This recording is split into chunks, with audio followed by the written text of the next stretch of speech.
So today we are going to learn how paper is recycled.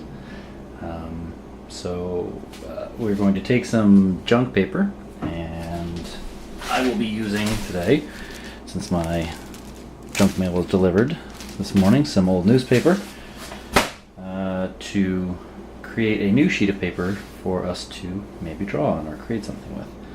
So the first step is to take a bunch of that paper and rip it up into shreds, and that's what I've done here. So this is about half of a newspaper, I think, and I've ripped it up into fairly small pieces, although I don't think that's very important, as we'll see later. And the next thing we're going to do is soak it in water. So pour some water on this. So you can soak this overnight if your paper is thicker variety or rougher variety, but since this is newspaper, which is already pretty thin, we can do this right away, which is why I chose it. At this point, if you wanted to bleach it so that you made completely white paper, you could do that too. Now's the time to do that. However, if you bleach it, you probably need to soak it overnight as well, so that the bleach can do its job. Or if you wanted to add color, if you wanted to make a colored paper, now's the time to do that too. You would add some sort of dye if you wanted to do that. So, this paper is all nice and soggy. So now we're going to go on to step 2. Step 2 is getting out a blender. Put this in, and we're going to put a little bit at a time into the blender and blend it up. So I'm going to take not too much, because the blender can't handle too much because it is paper. It's not very smooth already, and I'm going to fill it up more than halfway with water. It needs to be more water than paper, so that the blender can handle what you put in there. So this is what I've ended up with. The measurements aren't exact. You just have to sort of wing it. Close that down. I'm going to start on a lower setting, and maybe pulse it to get it started. And then after that, increasing. Really didn't like that. And increasing.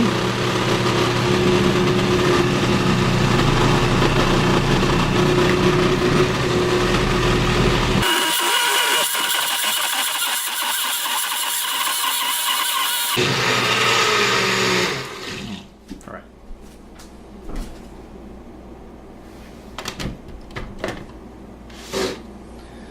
So I don't know if you can see this, but we'll make it close up and see if we can't show this.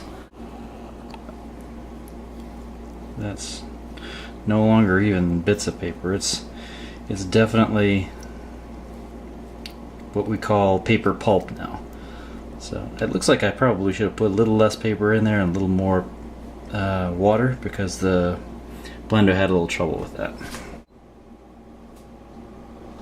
Alright, so I've mixed up a number of those cocktails, or a number of batches of those cocktails, and now I have a bowl full of slurry. And really you should be looking for not identifiable as paper. It should look like cotton balls almost in the water, but you really want it to be more water than cotton balls, so I'm going to fill this up with a little more water. Alright, so now I've got a bin full of the stuff mixed with water, and we'll mix that up a little bit with my hand. But that's paper pulp. That's paper pulp. How does it turn into paper? Well, you're going to need to make a form for the paper to sit on, and that's step 2 here.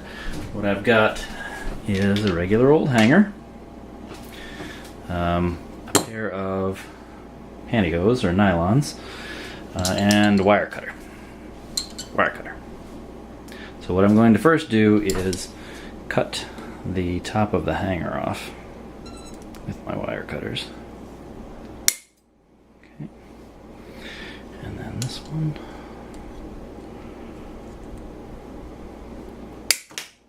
Okay.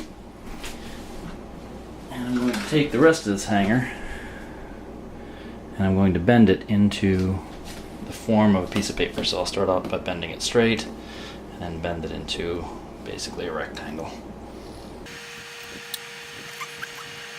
Okay, so I've got roughly a rectangle, but I've got a piece here, so I'm going to clip that off too.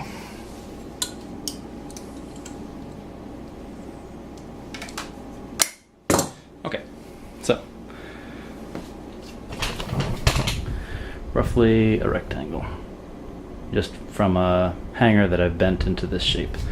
Now what I want to do is I want to take this nylon and pull it over the top. So I guess it's an important point that you probably shouldn't make it bigger than you can pull over the. You shouldn't make your rectangle bigger than you can pull over the nylons. All right, so this is the result that you're looking for. Something like this. It's just a pair of nylons stretched over a wire frame. And what you will do is walk over to your bin of paper pulp. You will dip it in, get some of the pulp on the top of it, take off too much if there's an excess. And it'll look like there's a lot on there, but there really probably isn't. You let it drip dry as much as you can. Dripping. But once it stops dripping, you're going to then transfer that to a towel. So you put it on the towel. You're going to put another towel right on top of it, gently, and pat it a little bit so that you get it flat and you start wicking out the water a little bit.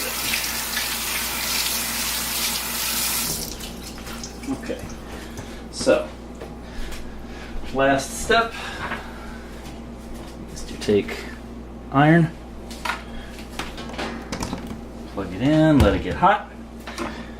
You're going to use the iron to take some of the water out, not all of it, but some of it. And as you'll see, the iron as it hits the water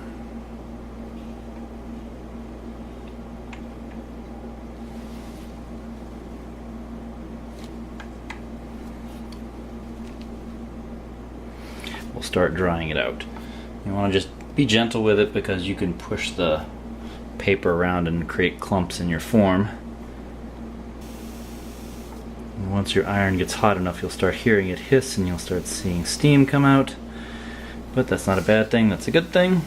It means you are turning the water that's in that pulp into steam. You're basically evaporating it. You're taking it away from the paper.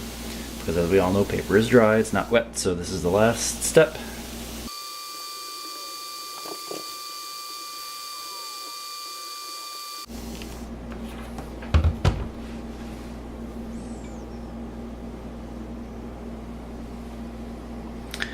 So after you've dried it a bit with the iron, what you'll see is that it's a fairly flat sheet. It might still be a little damp. Actually, it'll likely still be a little damp. Ooh, and kind of hot too. I didn't think about that. But it's now a flat sheet. And what you can do is transfer that flat sheet, evidently, very carefully. Take that, put it on something that it can dry on for a little bit longer. Cookie sheet or a cookie baking rack is a great way to do it. And you can see some of these that I did earlier. What you end up with is a piece of paper, and it's flexible, and you can write on it.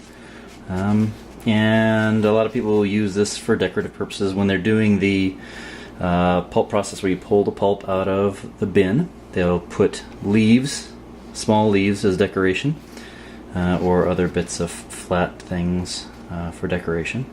But you do have to be careful with things because remember you are going to put an iron on it, so you can't put plastic stuff in there, it'll melt. And what you'll have to do with this is pull it off the form. Let's see if I can do that. Be very gentle with this because it's still very fragile. But if you are careful, what you can do is pull it off and it'll come off as a flat sheet.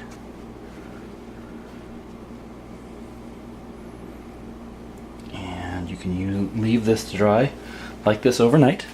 Or, if you're impatient like I am, you can stick it in the oven Not for too long, because paper will burn, and you may get crinkled edges, or you may brown it, but it'll hasten the evaporation process so that you can end up with paper in the end. And that is, in a nutshell, how you recycle paper. If paper is recycled on a commercial scale, they do something very similar to this, but obviously with much bigger machines, bigger ovens to evaporate the water, bigger pieces of mesh, much bigger pieces of mesh to roll out the paper into flat sheets. But this is, in a nutshell, exactly how it's done. Hope you enjoyed it.